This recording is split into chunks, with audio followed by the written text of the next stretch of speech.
안녕하세요. DJ 사나입니다. 오늘의 사연 시작해 보겠습니다. 안녕하세요. 저는 사업체 하나를 일구며 살고 있는 50대 여자입니다. 최근에 저는 제 인생의 방향을 완전히 바꾸어 놓은 일을 겪었어요. 그 일을 겪으며 저는 제가 어쩌면 죽을 때까지 그렇게 살지 못할 것이라 생각했던 방향으로 인생이 뒤집혀 버렸죠. 물론 그렇게 되기까지 절망과 분노에 사로잡혀 잠을 이루지도 못하는 날도 있었죠. 하지만 전화위복이라고 했죠. 그 일을 겪으며 저는 제가 평생 잊을 수 없었던 소중한 사람을 다시 만나게 되었어요. 다시 만날 수는 있을지, 혹시나 다시는 만나지는 못하게 되는 것은 아닌지 늘 가슴 졸였던 사람을 말이죠. 그리고 무엇보다 세상에서 가장 중요한 것은 가족이라는 사실도 다시 한번 깨닫게 되었어요. 저의 이런 기막힌 사연을 한번 들어보시겠어요? 저는 사업을 하시는 아버지 덕에 부유한 집에서 자랐어요. 당시에도 저희 집은 넓은 마당에 있는 3층짜리 단독주택이었고 기사 아저씨까지 있었어요. 아버지는 굉장히 유능하셨어요. 하지만 무엇보다 저에게 인자하시고 무조건적인 사랑을 주시는 분이셨어요. 그도 그럴 것이 저는 외동딸이었고 어머니는 제가 초등학교 저학년 때 돌아가셨거든요. 어머니는 피부가 뽀얗고 가녀린 몸에 참으로 예쁘신 분이셨는데 몸이 많이 약하셨나 봐요. 늘 기억에는 병원에 계시거나 힘없이 앉아 계셨던 모습만 남아있으니까요. 제가 초등학교에 막 입학하셨을 때 돌아가셨는데 제 손을 잡고 우셨던 것만 기억이 나네요. 혜선아, 미안해. 엄마가 미안해. 앞으로 늘 웃으면서 밝게 살아야 해. 우리 딸, 그럴 수 있지? 네, 엄마. 그럴게요. 그러니까 엄마 가지 마세요. 어머니는 그렇게 돌아가셨죠. 하지만 오히려 제가 어려서 그랬나 저는 그닥 큰 부족함이 없이 밝게 자랐어요. 경제적으로도 부족함이 없었고 워낙 자상한 아버지와 제가 이모라고 부르며 따르는 분이 제 엄마 역할을 해주셨기 때문이었죠. 그분은 제 친이모는 아니고 돌아가신 엄마의 절친이라고 하셨는데 하루가 멀다 하고 저희 집으로 와서 절 돌봐주셨던 거예요. 특히 딸은 자라면서 엄마 손이 필요한 경우가 많잖아요. 이모는 이런 역할을 많이 해주셨어요. 혜선아, 속옷은 이렇게 관리해야 하니까 명심해. 내가 가정부 아줌마에게 이야기해 놓을 테니까. 생리통은 괜찮아? 그럼요. 전에 이모가 알려주신 대로 따뜻한 차를 마셨더니 나아졌어요. 역시 우리 이모밖에 없다니까. 아이고, 이 꼬맹이가 언제 이렇게 컸어? 클수록 네 엄마를 닮아가는구나.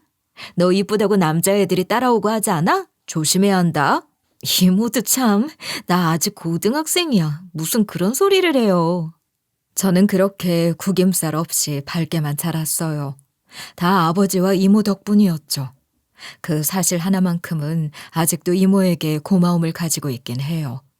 저에게 이렇게 좋은 분이긴 했지만 아버지와 이모의 관계는 어색했죠. 이모가 있으면 아버지가 자리를 피하시기도 하고 제대로 식사도 같이 안 하시고는 했거든요. 저에게는 세상 그 누구보다 자상하고 따뜻하신 분이 집에서 이모를 마주치기만 해도 얼굴이 굳는 걸 보고 저는 아무래도 아버지가 무뚝뚝한 성격이라 그런가 보다 하고 대수롭지 않게 생각했어요. 하지만 그건 모든 일들의 전조였어요. 하지만 그렇게 어리고 해맑던 제가 뭘 알았겠어요. 그렇게 고등학교를 졸업했는데 저는 원하던 대학 입시에 실패를 하게 되었어요. 왜 철딱선이 없는 부잣집 외동딸. 저는 딱 그랬어요. 용돈은 많겠다. 친구도 많겠다. 그냥 신나게 놀러만 다녔으니 성적이 좋을 리가 있겠어요. 하지만 대학에 떨어지니 정신이 번쩍 들더라고요. 그래서 마음먹고 공부를 해서 꼭 좋은 대학에 가고 싶다고 재수를 하겠다 선언했죠. 물론 아버지는 오냐오냐 하셨고요. 저는 아버지에게 과외 선생님을 구해달라고 하고 피나게 공부를 했어요. 같이 놀던 애들이 대학을 다니는 걸 보니 어찌나 자존심이 상하든지.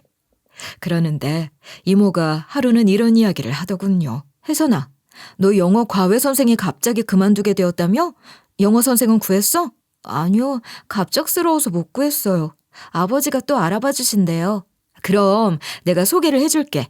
우리 교회에서 영어 공부 봉사를 하는 청년인데 미국 교포야. 미국에서 명문대 나오고 실력도 엄청 좋은가 봐.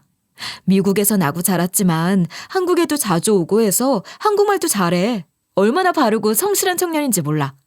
올해는 대학 졸업하고 한국에 몇 달 있으면서 틈틈이 교회 나와서 봉사도 하는데 실력이 좋다고 다들 자기 자식들 과외를 해달라고 난린데 바쁘다고 다 거절하는 걸 내가 진짜 얼마나 사정을 했는지 모른다. 정식 과외 선생 구할 때까지 좀 배워봐. 정말요? 진짜 감사해요. 안 그래도 좋은 선생님들은 전부 한두 달 기다려야 한다고 해서 그 사이에 학원이라도 가야 하나 생각했는데 감사해요. 제가 아버지에게 말씀드릴게요.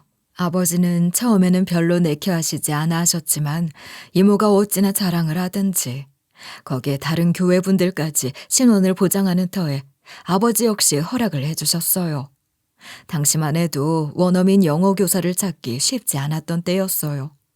그래서 아버지 역시 이모에게 고맙다 하셨고 그렇게 저는 훌륭한 청년이라는 영어 과외 선생을 만나게 되었어요. 그런데 저는 그 사람을 처음 보고 충격을 받았어요. 가 20살이던 제 눈에 얼마나 잘생기고 멋있던지. 네, 저는 그만 첫눈에 반해버리고 말았던 것이었죠. 제대로 남자를 만나본 적도 사귀어 본 적도 없었던 저에게 키 크고 잘생긴 데다 세련된 옷차림과 젠틀한 매너, 자상한 말투. 저는 정신을 차릴 수 없을 정도로 그에게 푹 빠져버렸어요. 그 사람 역시 제가 마음에 들었던지 저희는 불타는 사랑을 하게 되었어요. 그 사람은 저보다 나이가 6살이 많았는데 나중에 저에게 고백하더군요. 매일 미국 여자와 교포 애들만 보다가 나를 처음 만난 날 청순하고 조용한 모습에 자기도 첫눈에 반했다고 말입니다. 지금 생각하면 그저 20살의 풋사랑에 불과할 뿐이었는데 그걸 당시에 제가 어떻게 알았겠어요. 그저 이것이 운명이다. 이 사람이 나와 평생을 함께할 사람이구나. 찰떡같이 믿어버렸어요. 공부가 될 리가 있었겠어요. 그러던 어느 날 그 사람이 이러더군요. 나 다음 달이면 미국 가야 해. 자기도 같이 가자. 여기서 괜히 한국 대학 목매지 말고 미국 가서 미국 대학 다녀. 내가 많이 도와줄게. 미국? 난 영어도 못하는데 내가 어떻게 미국 가서 대학을 다녀? 내가 있잖아. 영어는 미국 가서 배워야 훨씬 빨리 늘지. 그리고 나랑 헤어질 거야? 그래도 괜찮겠어? 나 혼자 미국 가라고? 자기가 한국에 조금만 더 있으면 안 돼? 내가 일단 대학이라도 입학을 해야 뭐라고 이야기를 할 수가 있어. 지금 당장 어떻게 미국을 가? 우리 부모님 당장 들어와서 일 시작하라고 안 그래도 난리야. 이번에 나온 것도 대학 졸업하고 거의 마지막 휴가 겸 들어온 거라고. 이번에 미국 가면 다시 언제 한국 나올지 기약도 없는데 이대로 헤어지면 우린 끝이야. 너 나랑 헤어질 거야? 당시만 해도 미국과는 연락도 쉽지 않은 먼 곳이었고 저는 그 사람을 혼자 보낼 수 없었어요. 죽어도 헤어질 수 없었거든요. 하지만 하나밖에 없는 딸이 미국이라니요. 아버지는 절대 용납할 수 없으셨죠. 무슨 말도 안 되는 소리를 하고 있어? 너 혼자 어떻게 가서 살려고? 여기서 대학 가서 평범하게 살아. 절대 안 된다. 아빠, 내가 원하는 건 뭐든지 할 수 있게 해준다고 했잖아. 나 넓은 세상 가서 많이 배우고 싶어서 그래. 그리고 영어 선생님이 많이 도와준다고. 조용히 해. 그러고 보니 그놈이 원인이구나. 이 뺀질한 놈이 순진한 애를 꼬여내서는 못하는 말이 없어. 너 당장 영어 과외 그만둬. 내가 내일이라도 더 좋은 선생 구해줄 테니. 한 번만 더 그놈 만나기만 해봐. 알았어? 하지만 만나지 말라고 할수록 더 불타오르는 게 젊음 아니겠어요? 아빠가 반대를 하니 오히려 저는 더더욱 진심으로 미국에 가고 싶었어요. 그 사람 역시 제 아버지가 집에도 못 들어오게 하자 더욱 불타오르게 되었고 그렇게 우리는 넘어서는 안 되는 선을 넘어버렸어요. 그러고는 덜컥 제가 임신을 해버렸던 거죠. 그 소식을 듣는 아버지의 표정이 얼마나 절망적이셨는지 저는 그제야 조금 후회스러운 마음이 들었어요. 사랑에 몸을 던진 철없던 시절이었지만 그제야 아버지를 혼자 두고 가야 한다는 걸 깨달았다고 할까요? 그 정도로 어리석고 또 어렸죠. 저의 임신으로 아버지는 물론 그 사람 집도 난리가 났죠. 당시 남자친구도 풀이주고 부모님께 연락을 하고 부랴부랴 그 부모들이 한국으로 들어온다고 하더군요. 당시만 해도 임신을 하면 당연히 결혼을 하는 분위기였기 때문에 솔직히 저도 그렇고 그 사람도 당황하기는 마찬가지였어요. 하지만 단 한 사람, 이모만 엄청 기뻐하며 저의 임신을 축하해 주었어요. 어쩜 이런 깜찍한 일을 벌였니? 너 알고 그랬어? 네? 뭘요? 정민이네 집이 엄청난 부자야. 미국에서 성공한 교포로 유명하잖아. 그 사업 정민이가 전부 물려받을 거고. 대학 졸업하고 일 시작하기 전에 한국에 들어온 건데 딱 그 시기에 어쩜 그렇게 잘 물었니? 네 엄마 피가 어디 가겠어? 너도 참 순진한 얼굴을 하고 이렇게 여우 같은 짓을 벌일 줄 상상도 못했다 얘. 제가 아무리 철이 없었어도 고작 20살짜리가 혼전 임신으로 결혼을 하는 상황이 자랑거리는 아니라는 것 정도는 알고 있었어요. 하지만 이모의 저런 찝찝한 축하는 기분이 묘하더군요. 마치 제가 일부러 부잣집 남자를 잡기 위해 유혹해 애를 만든 것처럼 들리잖아요. 게다가 돌아가신 어머니까지 들먹거리는 말을 들으니 정말 쎄한 느낌이 들었던 것이죠. 하지만 그렇다고 뭐라 할 수도 없었죠. 그렇게 시부모들이 한국으로 들어오고 저희는 쫓기듯 결혼을 하게 되었어요. 남편의 집안은 듣던 것보다 훨씬 더 부자였어요. 저희 집도 부유한 편이었지만 그 집안 씀씀이를 보고 있자니 저희가 소박하게 느껴질 정도였으니까요. 최고급 호텔에서 치러진 화려한 결혼식에 꽃처럼 예쁘고 어린 신부와 재력이 어마어마한 집안의 외동아들의 결혼은 모두의 부러움을 샀죠. 모두들 저희 앞길이 행복하기만 할 것이라 생각했을 거예요. 하지만 그날 저와 아버지는 얼마나 울었는지 몰라요. 지금이라도 미국 말고 아버지 옆에 살고 싶었지만 이미 그럴 수가 없는 몸이 되고 보니 후회가 되더군요. 그렇게 눈물의 결혼식을 마치고 며칠 있다 저는 남편과 시댁 식구들을 따라 아버지만 홀로 남겨두고 미국행 비행기에 몸을 실었어요. 그렇게 제 미국 생활이 시작되었죠. 남편만 믿고 무턱대고 따라간 미국 생활은 만만치가 않았어요. 가족과 함께 가도 힘든 게 외국살인데 고작 만난 지 몇 개월밖에 안 되는 남편과 낯선 시댁 식구들, 거기에 저는 홀몸도 아니었죠. 무엇보다 언어의 장벽은 너무나 높았어요. 영어로 간단한 대화도 나눌 수가 없으니 집 밖으로는 혼자 나갈 수도 없었고 남편이나 시댁 식구들 외에는 이야기를 할 사람도 없다는 사실은 고통 그 자체였어요. 게다가 미국 부자는 한국 부자와는 스케일이 다르더군요. 영화에서나 보던 으리으리한 저택에 집안에도 처음 보는 물건들로 가득 차 있었어요. 거기에 가정부와 정원사, 운전기사까지. 하지만 부잣집이면 뭐하나요? 영어를 못하는 저는 전자기기 하나 켤 줄 모르고 냉장고에 음식이 쌓여 있어도 뭐가 뭔지도 몰라 아무것도 할 줄 몰랐어요. 설명서를 읽을 수가 있나 가르쳐주는 사람도 없으니 그곳에서 저는 갑자기 바보 천치가 되었어요. 남편도 점점 저를 귀찮아하기 시작했죠. 내일 병원 가야 하는 거 알죠? 집으로 데리러 올 거죠? 진짜 넌 혼자서 병원까지도 못 와? 요즘 바빠 죽겠는데 회사에서 여기까지 와서 왔다 갔다 시간 얼마나 낭비되는지 알아? 말이 안 통하는데 어떡해. 많이 바빠? 병원 갔다가 한인식당 못 가? 전에 나중에 간다면서. 나 요즘 한국 음식이 너무 먹고 싶어. 나중에 가, 나중에. 나 일 배우느라 정신없는 거 안 보여? 너는 팔자 좋게 무슨 한국 음식 타령이야. 나 바빠. 정말 서러웠어요.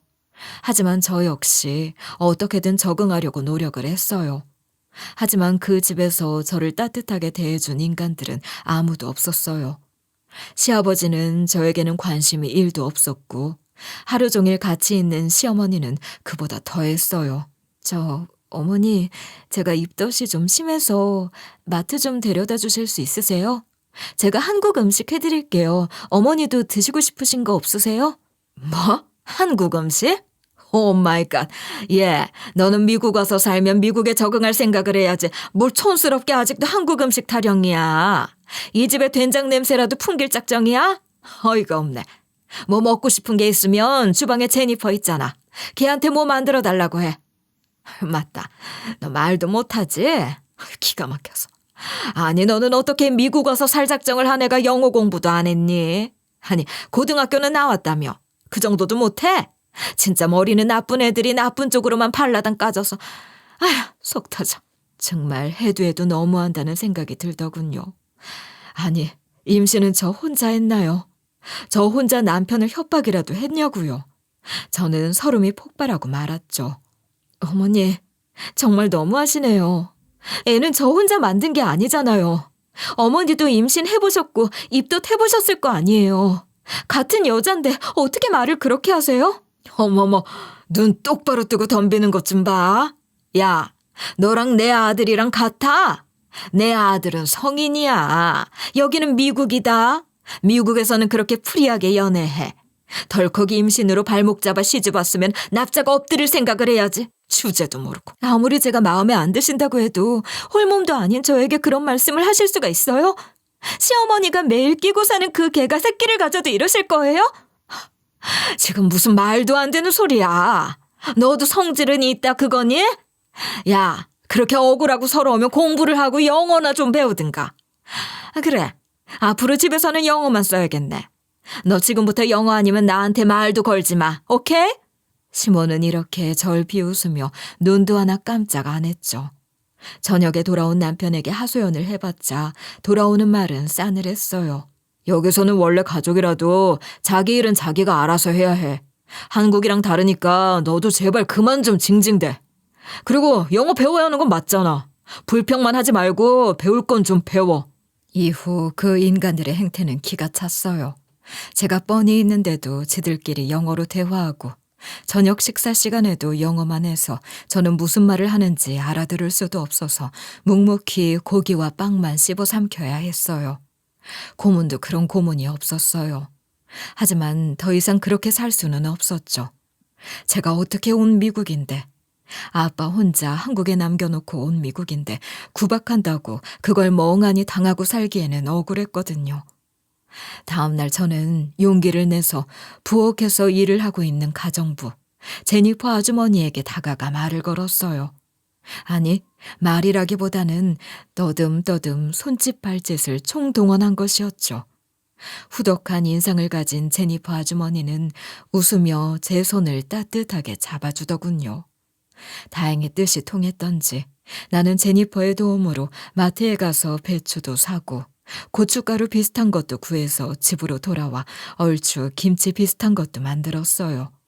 그나마 그거라도 먹으니 정말 살 것 같더라고요.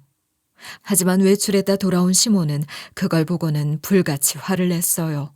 오 마이 갓, 이게 다 뭐야? 어디서 이상한 냄새가 난다고 했더니 어디서 이런 쓰레기 같은 걸. 시몬은 제니퍼 아주머니에게도 영어로 뭐라 악을 쓰며 제가 말릴 틈도 없이 애써 만든 김치를 바로 개수대에 처박아 버렸어요. 그리고는 미친 듯 화를 냈죠. 너는 이제 미국 사람이야. 우리가 여기서 얼마나 열심히 살고 있는데 여기서 이렇게 김치 냄새 풀풀 풍기면 네 남편이 어떻게 밖에 나가서 사람들 만나니? 머리는 장식이야? 아무리 무식해도 그렇지 생각을 좀 하고 살아. 그날만은 쏟아지는 눈물을 참을 수 없었어요.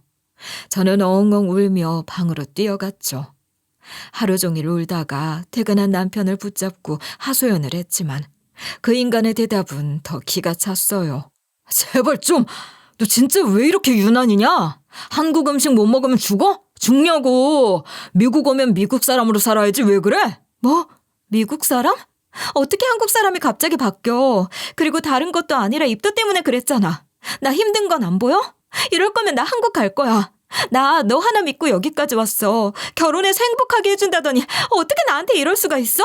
야, 너는 애 나올 날이 다가오는데 무슨 입덧을 10달 내내 하냐? 웃기지 마. 그리고 말은 똑바로 해. 내가 같이 가서 공부를 하자고 했지 언제 결혼을 하자고 했어. 한국 촌년 미국물 먹게 됐으면 감사합니다. 데리고 와줘서 이런 고맙습니다 하기도 모자랄 판에 이런 궁궐 같은 집에 같이 살아주는 것만으로도 감사해야 하고 제발 조용히 살아 좀. 이게 인간인가요? 저는 도저히 용서할 수 없었어요. 그렇게 남편과 대판 싸우고 저녁도 거르고 엉엉 우는데 제니퍼 아주머니가 몰래 음식을 가져다 주며 쪽지 하나를 주고 가더군요. 저는 훌쩍이며 사전을 뒤져가며 그 쪽지를 읽었어요. 울지 마세요. 울면 아기에게 안 좋아요. 내가 내일 맛있는 음식 해줄 테니 힘내요. 간단한 말이었지만 그게 얼마나 위로가 되던지.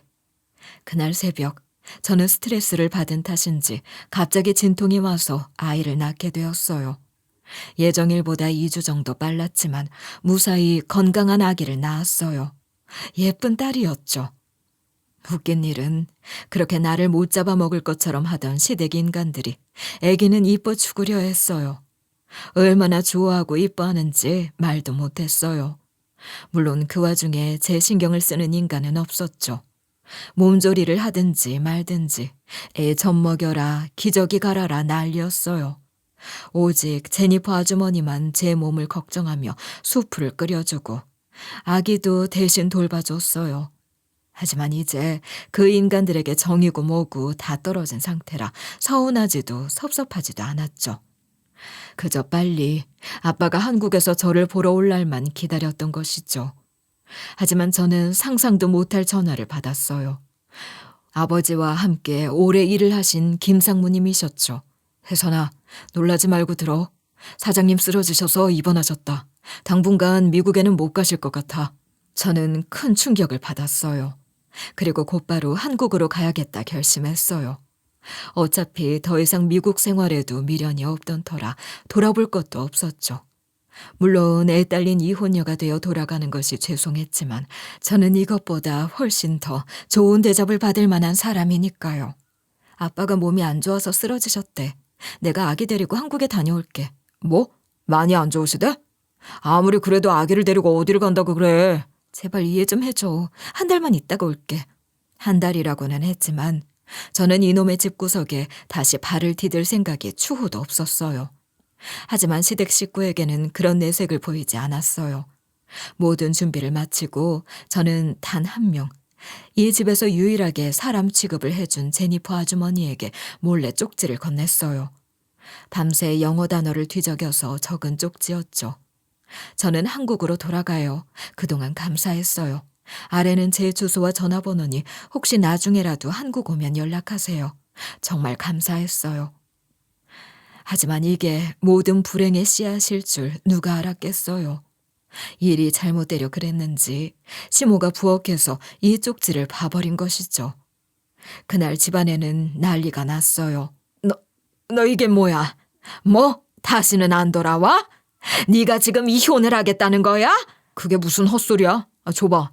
야, 네가 지금 내 딸 데리고 나가겠다는 거야? 돌았어? 그래, 돌았다. 아니지. 돌았다가 이제 정신이 돌아왔어. 나 이제 당신에게 그 어떤 미련도 정도 없어. 그동안 귀찮고 짜증났잖아. 이제 끝내자. 혼자 편하게 살아. 이게 정말 무슨 헛소리야? 너 산후 우울증이 와서 미쳤니? 어디서 우리 소녀를 데리고 간다 만다야. 네가 혼자서 갈 수나 있을 것 같아? 네, 저 할 수 있어요. 그리고 이 애는 내 딸이에요. 제가 당연히 데리고 갈 권리가 있으니 상관 마세요. 방해하면 경찰에 신고할 거예요. 아시겠어요? 저는 에라 모르겠다 들이받아 버렸어요. 이제 알게 뭐겠어요. 하루만 지나면 한국이다 생각하고 떠날 생각만 했던 것이죠. 그날 밤 칭얼대는 딸아이에게 젖을 물리고 겨우 새벽에 눈을 붙이는데 갑자기 남편이 급하게 저를 깨우더군요. 당신 빨리 일어나봐. 지금 한국에서 급한 연락이 왔어. 당신 아버지 일이 좀 생기신 것 같아. 지금 당장 한국 가야 돼. 언제?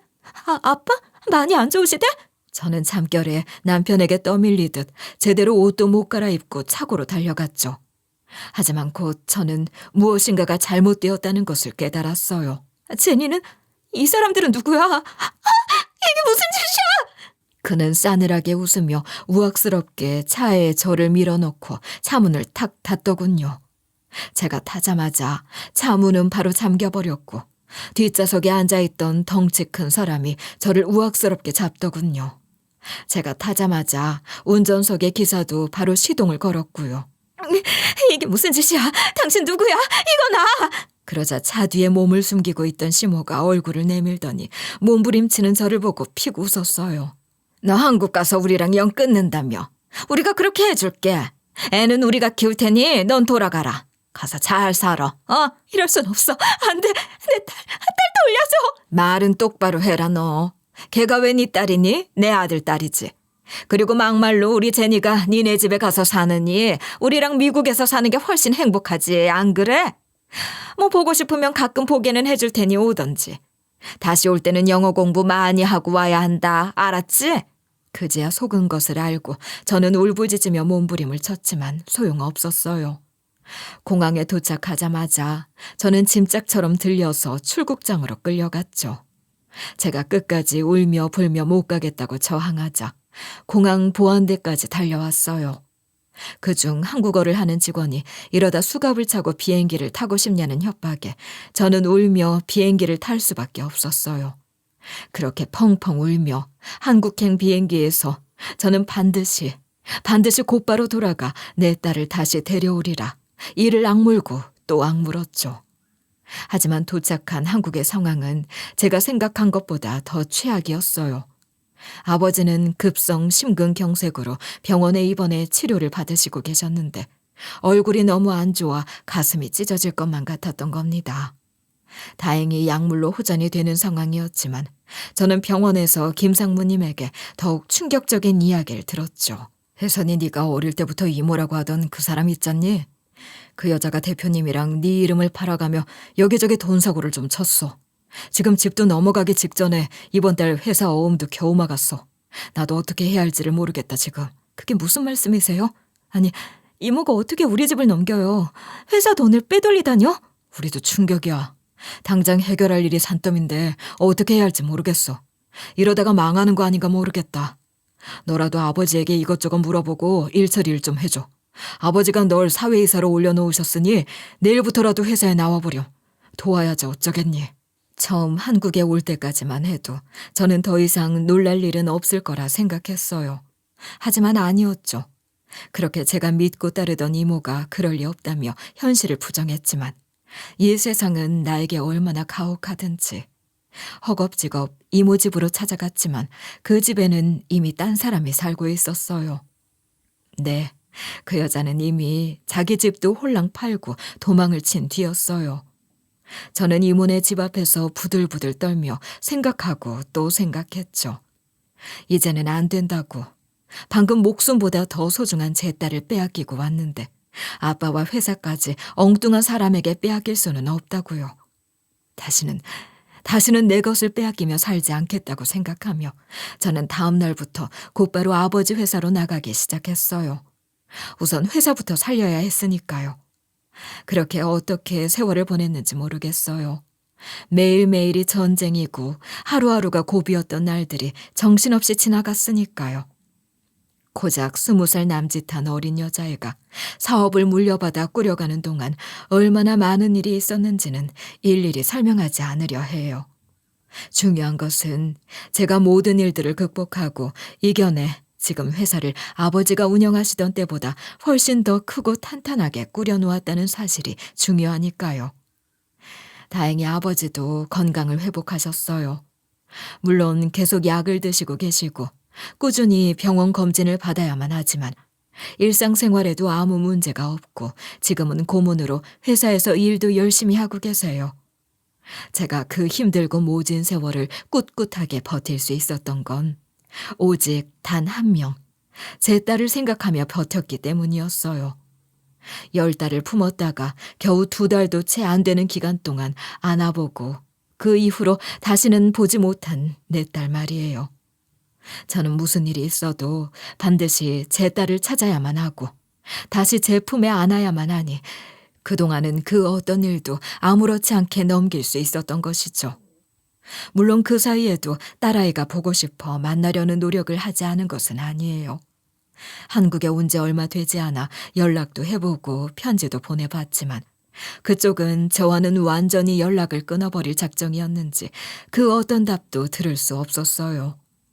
애 같았던 전 아버지가 어느 정도 건강을 회복한 뒤 다시 미국으로 날아갔어요. 내 다시는 그 집구석에 발을 디디지 않을 거라 결심했지만 아이가 그리워서 참을 수가 없었거든요.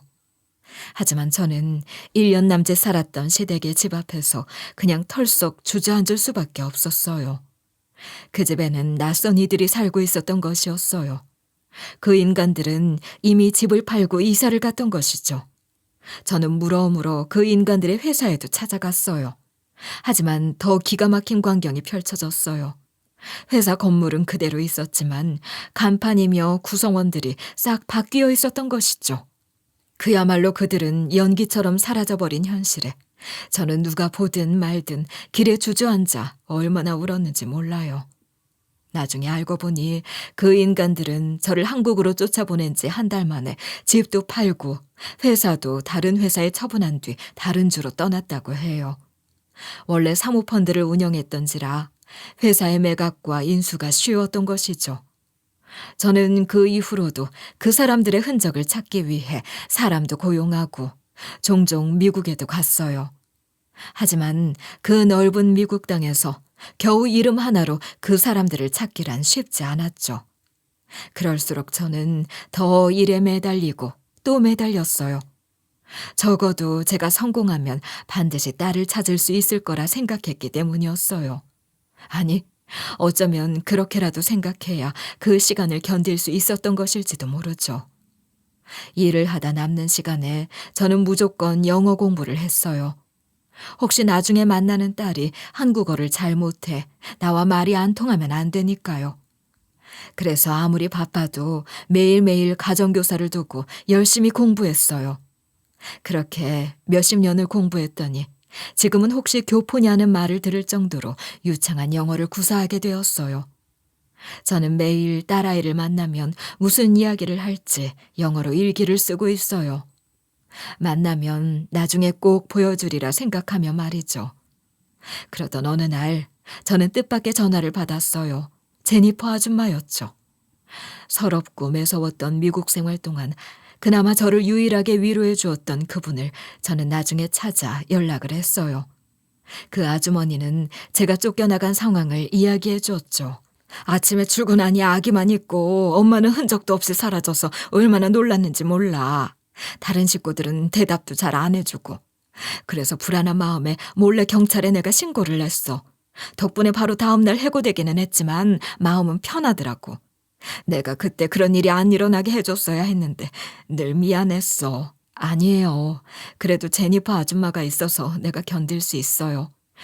저기 혹시라도 그 인간들 찾으면 꼭 좀 연락 주세요. 부탁드릴게요. 그래, 알았어.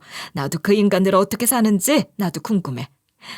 그렇게 갑자기 회사며 집까지 팔고 이사를 갈 줄은 상상도 못했는데 꼭 딸 만날 수 있도록 나도 도울게. 그 이후로 저희는 종종 연락을 하며 지냈고 제가 경제적으로 도움을 준 적도 있었어요. 제니퍼 아줌마에게는 간호대를 다니던 딸이 하나 있었는데 대학 등록금이 보통 비싼가요? 힘들어하는 걸 보고 제가 학비를 대준 적도 있어요. 이제 그 두 모녀는 저의 가족이나 마찬가지예요. 그런데 그 제니퍼가 저에게 전화를 해서 흥분한 목소리로 어마어마한 소식을 전해줬어요. 선, 찾았어. 분명히 옛날 그 마담이랑 네 딸이 확실해. 완전히 미국 반대편에 가서 살고 있었어. 네? 그게 정말이에요? 확실해요? 확실해. 내 딸이 멀리 이사 갔다고 이야기했지? 그 병원에 동양인 할머니와 손녀가 왔다는 거야. 근데 아무리 봐도 이름이 비슷해서 딸이 다른 핑계를 대면서 할머니 사진을 찍고 손녀에게 주소를 받았대. 내가 사진까지 확인했어. 주소 보내줄 테니 빨리 와. 저는 덜덜 떨면서 제니퍼가 보내준 사진과 주소를 열어봤어요. 분명 그 여자였어요. 좀 늙기는 했지만 절 비웃으며 아이를 빼앗고 혼자 돌아가라고 하던 그 여자. 저의 전시모였죠. 저는 다른 생각을 할 겨를도 없이 그날 바로 미국행 비행기에 몸을 실었어요. 어떻게 미국까지 가고 그 집까지 찾아갔는지는 기억이 잘 나지 않아요. 정신을 차려보니 그 집 앞에 서 있었거든요. 그 앞에서 저는 터질 듯한 심장을 진정시키느라 한참을 망설였어요. 막상 딸을 만나면 뭐라고 해야 하지? 무슨 이야기를 해야 하지? 생각하고 또 생각했죠. 그리고 마침내 저는 손을 덜덜 떨면서 문을 두드렸어요. 영혼과도 같은 시간이 얼마나 지났을까. 문이 열리고 젊은 동양인 여자가 문을 열었어요. 누굴 찾아오신 거죠? 저는 아무 말도 못하고 그 자리에 서 있는 것도 간신히 버틸 뿐이었어요. 저는 알 수 있었어요. 처음 보는 얼굴이었지만 나의 젊은 시절과 너무 닮은 얼굴을 한 그 여자가 누구인지 저는 한 번에 알아볼 수 있었어요. 바로 제 딸을 말이죠. 딸아이는 의아한 얼굴로 저를 물끄러미 쳐다봤어요. 그동안 그렇게나 딸을 만나면 할 이야기를 연습하고 또 연습했는데 저는 얼어붙은 채 아무 말도 못했죠.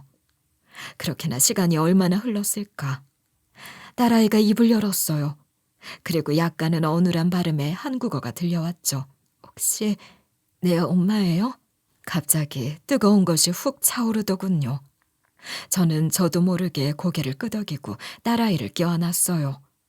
그 아이는 평생 제가 잊지 못하던 제 딸이었어요. 저희는 그렇게 서로를 부둥켜 안았어요. 저도 모르게 오열이 터져나왔죠. 제 아이 역시 뜨거운 눈물을 흘리며 이러더군요. 엄마 맞아요? 나 버렸으면서 왜 이제 왔어요? 아니야, 제니. 난 널 버린 게 아니야. 내가 그동안 얼마나 널 찾았는데. 정말 보고 싶었어. 보고 싶었어, 내 딸. 다행히 딸아이의 한국어는 발음만 빼면 일상적인 대화에는 문제가 없었어요. 그렇게 영어를 못한다고 구박하던 시댁 식구들이 그래도 딸아이를 키우면서 집에서 한국어를 쓰게 했다 하더군요. 저의 영어도 유창했기 때문에 저희 사이의 의사소통은 큰 문제가 없었죠. 너 잘 지냈어? 그런데 왜 이런 집에서 살아? 너희 아빠라는 인간은 어떻게 지내는 거야? 아빠는 얼굴 본 지 몇 년 됐어요. 지금은 재혼해서 딴 여자랑 살아요. 벌써 3번째 결혼이야. 할아버지도 할머니와 이혼해서 재혼했고 할머니가 갈 곳이 없어서 여기 내가 사는 곳으로 온 거야. 어이가 없었어요. 딸아이가 사는 곳은 허름한 동네의 작은 아파트였던 터라 저는 의아했었거든요. 명색이 아빠라는 놈은 백인 여자들과 결혼과 이혼을 반복하면서 딸이 귀찮아졌는지 언젠가부터 따로 살림을 차려 나가 살았다더군요. 딸은 자기 부모에게 맡겨놓고 신경도 쓰지 않았고 혼자 잘 먹고 잘 산다는 거였죠. 처음에는 너무나 허름한 아파트에 살길래 회사가 망했나 했더니 그것도 아니었어요. 돈도 잘 벌면서 딸은 물론 엄마에게는 생활비도 안 줘서 지금은 제 딸이 할머니를 먹여 살리는 중이었던 거예요. 하지만 충격은 그게 끝이 아니었어요. 딸아이가 보여준 할아버지의 재혼 결혼식 사진을 보고 저는 까무라칠 뻔했어요. 우리 집안을 망하게 할 뻔한 여자. 그 이모라는 여자가 전 시부 옆에서 웨딩드레스를 차려입고 환하게 웃고 있었던 거였죠. 진짜 소위 네가 왜 거기서 나와였어요. 진짜 세상에 인간이 어떻게 이럴 수가 있을까요? 그때 문이 벌컥 열리더니 전 시모가 들어오더군요. 전 시모는 저를 보자마자 그 자리에 굳더군요. 늘 화려한 옷차림에 기세등등하던 예전과 달리 지금은 딱하다는 생각이 들 정도로 초라하고 병색이 짙어 보였어요. 이미 저 여자는 누구보다 아끼던 이들에게 버려져 가장 큰 벌을 받고 있는 것처럼 보이더군요. 그래서 저는 복수하고 싶은 마음이 싹 사라져버렸어요. 그냥 그럴 가치도 없다고 느껴지더군요. 상대하고 싶지 않아 저는 자리에서 일어났어요. 제니, 가자. 이제 엄마랑 가서 살자. 엄마가 너 누구보다 행복하게 해줄 거야. 나가자. 딸아이는 결심에 굳은 제 얼굴을 보더니 고개를 끄덕이고 조섬조섬 짐을 쌌죠. 그 모습을 보자마자 전 시모는 저에게 울부짖었어요. 네가 어떻게 지금 뭐하는 짓이야? 안 돼! 제니는 안 돼! 저는 제 팔을 붙들고 늘어지는 그 여자의 팔을 뿌리치고 유창한 영어로 쏘아붙였어요. 무슨 상관이야? 제니 이제 30 넘은 성인이야. 저 애가 어디서 살든 알아서 결정할 거야. 그리고 할머니, 영어 쓰라면서. 미국서 그렇게 오래 사셨으면 영어를 하셔야지 왜 이래요? 내가 잘못했다. 내가 미안해. 그때 내가 너무 큰 실수를 했어. 네가 제니 데리고 한국 간다고 해서 못 볼까 봐 그랬어. 난 반대했어. 다 네 남편이랑 시아버지가 그러자고 한 거야. 진짜야. 닥쳐. 날 차 안으로 쳐박고 비웃던 인간이 누군데 뻔뻔하게 거짓말이야. 내가 아직도 그때 꿈을 꿀 정도야. 이 정도 했으면 충분했으니 더 험한 꼴 보기 전에 꺼져. 나 지금 당신 머리털 다 뽑아버리고 싶은 거 참는 중이니까. 전 시모는 나에게는 안 통할 듯 싶었던지 딸아이에게 가서 사정을 하더군요. 제니, 할머니 버리고 떠나면 난 어떡해. 나 혼자 어떻게 살라고 그러니. 아무리 그래도 그동안 너를 한 번도 안 찾아온 엄마를 따라간다고? 그동안 너 키워주는 애도 모르니? 네가 나에게 이럴 수는 없어. 할머니, 이제 그만해. 할머니도 자식 있잖아. 왜 나한테 붙어서 그래? 할머니 나 싫어하잖아. 아빠가 나간 것도 내 탓이고 할아버지 바람난 것도 전부 내 탓이라며. 할머니에게 나는 손녀가 아니라 생활비 벌어오는 사람에 불과한 거 내가 모를 줄 알아? 나도 지쳤어. 힘들면 아빠나 할아버지에게 찾아가요. 나는 딸아이의 바지가랑이를 붙잡고 울부짖는 전시모를 뿌리치고 나와 곧바로 최고급 호텔로 데려갔어요. 그리고는 그동안 있었던 일을 자세하게 들을 수 있었어요. 알고 보니 이 모든 불행의 시작은 바로 그 이모년이었어요. 그 여자와 전시모는 서로 아는 사이였더군요. 기가 막히게도 그 여자는 자기 친구 아들을 이용해 날 미국으로 보내고 우리 집안을 털어먹으려 했던 거예요. 그러다 계획이 꼬여 저희 둘 사이에 불장난이 일어나 결혼을 하게 되었고 전시모는 두고두고 그 이모라는 여자에게 너 때문에 내 아들 인생이 꼬였다고 자주 원망을 하는 걸 딸아이는 크면서 자주 들었다고 해요. 우리 집 재산을 빼돌려서는 미국으로 와 전시모 옆에 살고 있을 줄은 누가 상상이나 했겠어요. 그러다 지 벌, 지가 받는다고 전시모도 결국 그 여자에게 남편을 빼앗기고 처참하게 집에서 쫓겨나왔던 거였어요. 그제야 퍼즐이 맞춰지더군요. 아빠에게 접근하던 그 여자와 피하던 아빠의 모습. 저에게 전 남편을 소개시켜준 사람도 다름 아닌 그 이모라는 여자였죠. 다음 날 저는 딸아이를 쉬게 하고 미국 최고의 로펌을 찾아갔어요. 상담을 마치자마자 곧바로 변호사 둘을 대동하고 전 남편의 집으로 갔죠. 자기 딸은 초라한 집에 처박아 두고 호화로운 대저택에서 백인 마누라를 끼고 쪽쪽거리고 있는데 얼마나 역겹든지. 그 인간은 제 얼굴을 보자마자 눈이 휘둥그레 커지더군요. 네가 여길 어떻게... 무슨 볼일이야? 누구 허락받고 남의 집에 들어와? 저는 곧바로 남편의 뺨을 세차게 올려붙였어요. 허락? 네 마누라 권리로 들어왔다.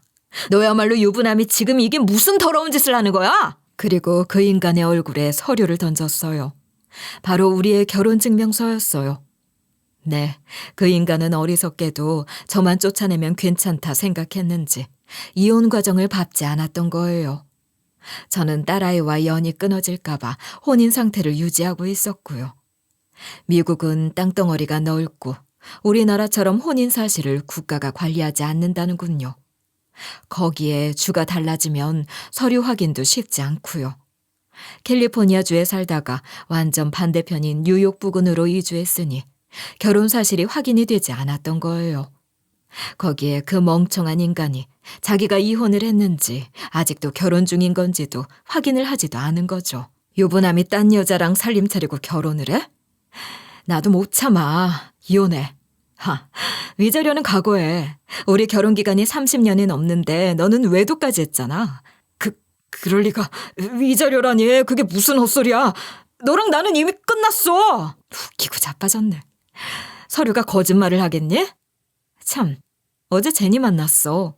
너 잘 키운다더니 바람나서 애 신경도 안 쓰고 학비도 안 줬다며? 제니 양육비도 각오해야 할 거야. 저는 어리둥절한 얼굴로 우리를 쳐다보던 백인 여자를 가리키며 유창한 영어를 쏘아냈어요. 내가 이 남자 아내야. 우리 결혼한 지 30년도 넘었어. 그러니까 빨리 꺼져. 내가 들이민 서류를 붙들고 둘이 개싸움을 벌이는 걸 보고 저는 집을 빠져나왔어요. 위자료와 양육비에 대해 우리 법은 한국보다 훨씬 더 강력하게 처벌하더군요. 제니 역시 제 도움으로 양육비 소송을 진행했어요. 우리는 그 인간의 거의 전 재산을 받아낼 수 있었죠. 그게 끝이 아니었죠. 저는 한국 변호사에게서 받은 자료를 취합해 전 시아버지 집으로 갔어요. 으리으리한 집에는 안락한 침대에서 시중을 받는 시아비와 우아를 떨고 있는 그 여자가 있더군요. 한때 저에게 이모라 불리던 그 여자는 저를 보자마자 경악하며 자리에서 일어났어요. 저는 망설임 없이 성큼성큼 다가가 그 여자의 머리채를 쥐어잡고 바닥에 패대기를 쳤어요. 그리고 대차게 뺨을 올려붙였죠. 너 이게 무슨 짓이야? 미쳤어? 여기는 미국인데 사람을 때려? 너 내가 고소할 거야. 고소? 네, 하세요. 지금부터 나도 할 거니까. 우리 공평하게 서로 한 번씩 고소하고 시작할까? 미쳤냐고?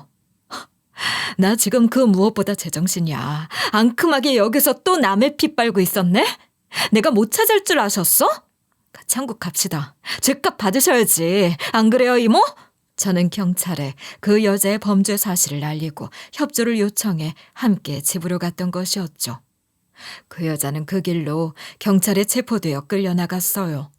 저는 누워서 벌벌 떨고 있는 전 시부에게 통보했죠. 조강지차고 손녀고 내팽개치고 여기서 아주 추하게 늙으셨네요. 그동안 엄청 편하게 잘 지내셨죠? 그것도 이제 끝이에요. 이제 이 집은 제 거니까 일주일 안에 비워요. 당신 회사도 매각할 예정이니까 근처에 얼씬도 하지 말고요. 뭐? 이런 법이 어딨어. 내가 어떻게 만든 회사인데. 법이 그래요. 법이. 당신 아들이 위자료로 회사 지분을 줬거든요. 참, 방금 잡혀간 여자가 당신 지분이랑 여기 집이며 전부 자기 앞으로 빼돌려 놓은 거 모르셨지? 뭐, 덕분에 제가 피해금으로 받을 수 있게 되었으니 다행이야. 암튼 얼른 이 집 비워요. 저는 모든 일들을 대충 처리하고 지긋지긋한 미국을 떠났어요. 딸 역시 나와 함께 살겠다고 해 같이 한국으로 돌아왔죠. 공항에 나온 아빠는 30년 만에 만난 손녀딸을 껴안고 얼마나 울었는지 모릅니다. 그렇게 우리는 새로운 인생을 시작하게 되었어요. 손녀가 돌아온 이후로 아버지는 훨씬 더 건강해지셨어요. 매일매일 너무 행복해 하셔서 아직 살아있는 것에 감사할 정도예요. 딸아이는 지금 로스쿨을 다니고 있어요. 알고 보니 딸아이의 원래 꿈은 변호사였다고 해요. 14살인가? 그때부터 아빠가 다른 여자랑 결혼을 하면서 집을 나가서 용돈이 끊겼어. 그래서 아르바이트를 하느라 공부만 하기 힘들었고.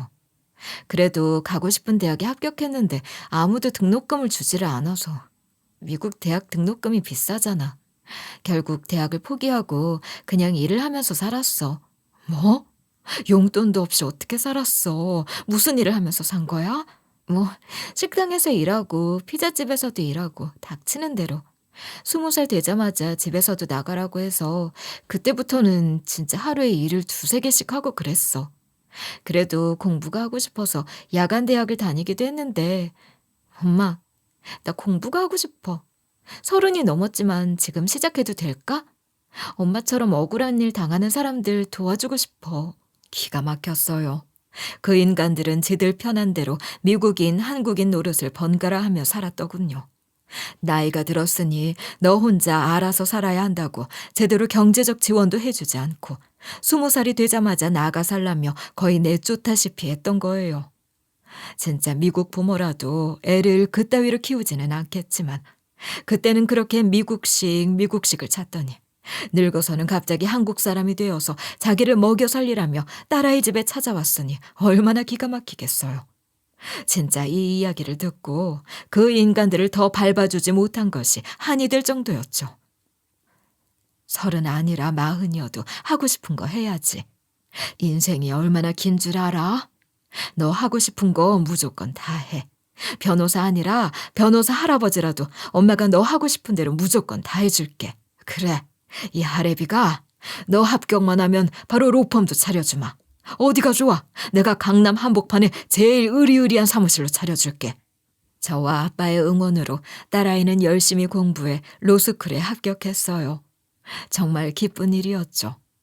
그래놓고 로펌을 차려주신다던 아버지는 회사 일은 아예 내팽개치고 공부해야 하는 딸아이를 꼬셔서 놀러를 다니시느라 정신이 없으세요. 지금도 봄꽃을 보러 가야 한다며 애를 데리고 남도로 가버리셨죠. 저 역시 잔소리를 하는 척하지만 흐뭇하게 지켜보고 있어요. 딸아이 역시 무한한 가족의 사랑과 지지를 느끼는 요즘이 꿈만도 같다며 할아버지와 이제껏 몰랐던 한국 구석구석을 여행하는 것이 행복하다고 하니까요. 돌아와서 알았지만 이모라는 여자는 돌아가신 엄마의 절친이 아니었더군요. 질투와 욕심이 많아 아버지는 그 여자를 꺼렸지만 어린 제가 의지하고 있었기 때문에 내버려 두었다고 하셨어요. 그동안 아버지를 꼬시려고 온갖 수작을 부렸지만 통하지 않자 절 미국으로 보내버리고 회사 중역을 꼬여내어 재산을 빼돌렸던 거죠. 그 긴 시간 동안 저를 대했던 모든 것이 진심이 아니라 우리 집 재산 때문이었다는 사실이 얼마나 소름 끼치던지.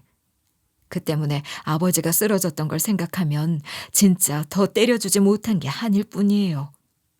그 여자는 범죄인 인도협정으로 미국에서 한국으로 압송되었죠. 그 여자에게 당한 사람이 저희만 있었던 것은 아니라 이미 한국에서 사기로 수배 중이었거든요. 지금 수감 중인데 저는 가장 무거운 벌을 받게 하기 위해 모든 노력을 다하고 있어요. 그 여자는 누구 하나 찾는 이 없이 감옥 안에서 오래오래 지내면서 쓸쓸히 늙어가야 할 거예요. 저는 이런저런 일을 처리하기 위해 종종 미국을 가는데 전 남편은 저와 제니에게 지급할 위자료와 양육비, 그리고 같이 살던 미국 여자에게도 위자료를 줘야 해 결국 파산했어요. 제가 발빠르게 그 인간의 부동산과 현금을 전부 압류해 챙겼고 회사 지분도 전부 받아냈죠. 결국 전 시모가 사는 아파트에 들어가 살면서 동네 마트에서 일을 해 하루하루 겨우 먹고 사는 모양이었어요. 저번에는 월세를 내지 못해 쫓겨날 처지라고 하소연을 했지만 전 비웃었죠.